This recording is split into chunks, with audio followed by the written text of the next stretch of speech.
일본과 한국, 이 두 오랜 라이벌 관계에 지금 엄청난 지각 변동이 일어나고 있어요. 근데요, 그 중심에 아주 의외의 인물이 있습니다. 바로 일본의 한 강경파 정치인인데요. 오늘 이 미스테리한 변화, 그 속사정을 한번 제대로 파헤쳐 보겠습니다. 네, 바로 이 질문. 이게 오늘 이야기의 핵심입니다. 일본 하면 딱 떠오르는 대표적인 강경파 정치인 다카이치 사나에. 이 사람이 왜 갑자기, 정말 갑자기 한국을 향한 태도를 180도 바꾼 걸까요? 이 놀라운 변화 뒤에 숨겨진 진짜 이유, 대체 뭘까요? 한번 보세요. 과거에는 늘 논란의 중심인 야스쿠니 신사를 참배하면서 강경한 입장을 보였던 사람이잖아요. 그런데 지금은 한국 대통령과 만나고 싶다고 말합니다. 와, 이 엄청난 변화. 도대체 무엇이 그녀를 이렇게 움직이게 만든 걸까요? 지금부터 그 이유를 크게 세 가지로 나눠서 살펴보겠습니다.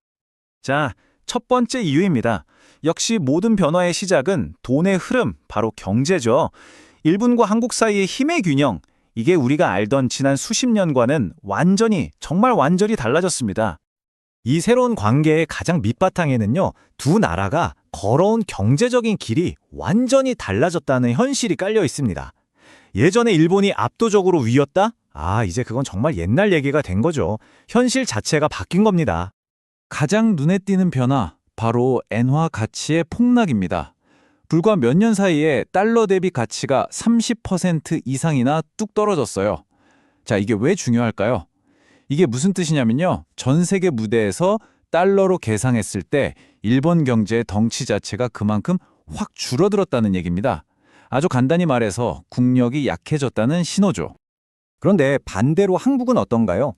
방산, 반도체, 그리고 전 세계를 휩쓰는 K컬처 같은 소프트 파워까지 이런 고부가가치 산업에서 정말 엄청나게 성장했잖아요.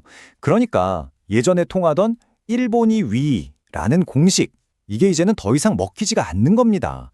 두 나라의 힘의 격차가 그만큼 좁혀진 거죠. 자, 이제 두 번째 퍼즐 조각으로 넘어가 볼까요? 이건 경제 이야기뿐만이 아닙니다. 일본 사람들의 마음을 사로잡은 아주 강력한 힘, 바로 막을 수 없는 한류, 이 거대한 물결에 대한 이야기입니다. 예전에는 그냥 잠깐 스쳐 지나가는 유행 아니냐, 이런 시각도 있었잖아요. 근데 이젠 아닙니다. 일본 사회 곳곳에 완전히 뿌리를 내렸어요. 흐를 유자를 쓰는 한류가 아니라 이제는 그냥 일본의 일상이 된 거죠. K-팝은 젊은이들의 문화를 거의 지배하고 있고 K-드라마는 그냥 다들 보는 거고요. K-뷰티, K-푸드 말할 것도 없죠. 일본 젊은 세대한테 한국 문화는 이제 그냥 힙하고 멋진 선진국의 상징이 된 겁니다. 그리고 이 문화적인 흐름이 어디까지 갔냐면요. 일본 정치의 가장 꼭대기까지 닿았습니다. 다카이치 총리가 직접 한 말이에요. 저도 한국 드라마 봅니다. 와, 이 한마디면 사실 게임 끝이죠. 모든 걸 설명해 줍니다. 자, 그럼 이게 정치적으로 왜 중요할까요? 한번 생각해 보세요. 다카이치 총리의 핵심 지지층이 바로 20, 30대 젊은 세대거든요. 그런데 아주 공교롭게도 이 세대가 바로 일본에서 한류를 가장 뜨겁게 소비하는 세대와 정확히 겹칩니다. 자기 표를 주는 사람들이 열광하는 문화를 가진 나라인데 이걸 어떻게 무시하겠어요. 이건 아주 현실적인 정치적 계산이 깔려 있는 겁니다. 자, 이제 마지막 세 번째 이유입니다. 이번에는 일본 국경 밖으로 시선을 넓혀서 이 거대한 지정학적 체스판을 한번 들여다볼게요. 지금 일본이 처한 상황이 사실상 체크메이트 직전이거든요. 일본의 지금 상황 아주 명확합니다. 북쪽으로는 러시아랑 북방 영토 문제, 서쪽으로는 중국이랑 센카쿠 열도 문제, 그리고 우리 한국과는 독도 문제로 얽혀 있죠. 이건 말 그대로 사방이 온통 갈등거리인 셈입니다. 이건 진짜 외교적으로, 전략적으로 악몽 같은 상황이죠. 잠재적인 적대국들한테 완전히 포위당하는 모양새잖아요. 가뜩이나 중국, 러시아라는 강력한 상대가 버티고 있는데 여기서 이웃나라인 한국까지 적으로 돌린다? 상상이 가시나요? 네, 핵심은 아주 간단하고 명확합니다.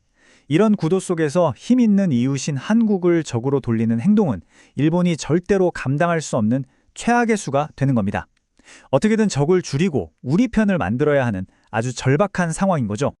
자, 그럼 지금까지 이야기한 이 세 가지 거대한 변화, 경제, 문화, 그리고 지정화, 이 모든 게 하나로 합쳐지면 어떤 그림이 나올까요? 이제 이 새로운 현실 속에서 한일 관계가 어떻게 돌아가고 있는지 그 새로운 게임의 법칙을 정리해 보겠습니다. 결국 이 모든 압력이 한 곳으로 모이는 겁니다. 첫째, 차가운 경제 현실이 우리가 위이라는 과거의 생각을 버리게 만들었고요. 둘째, 강력한 문화의 힘이 일본 내부 여론을 부드럽게 바꿨습니다. 그리고 셋째, 바로 코앞에 닥친 지정학적 위협이 협력해야 산다고 등을 떠밀고 있는 거죠. 이 세 가지 압력이 합쳐져서 지금의 일본의 태도 변화를 만들어낸 겁니다. 그래서 나온 해법이 뭐냐?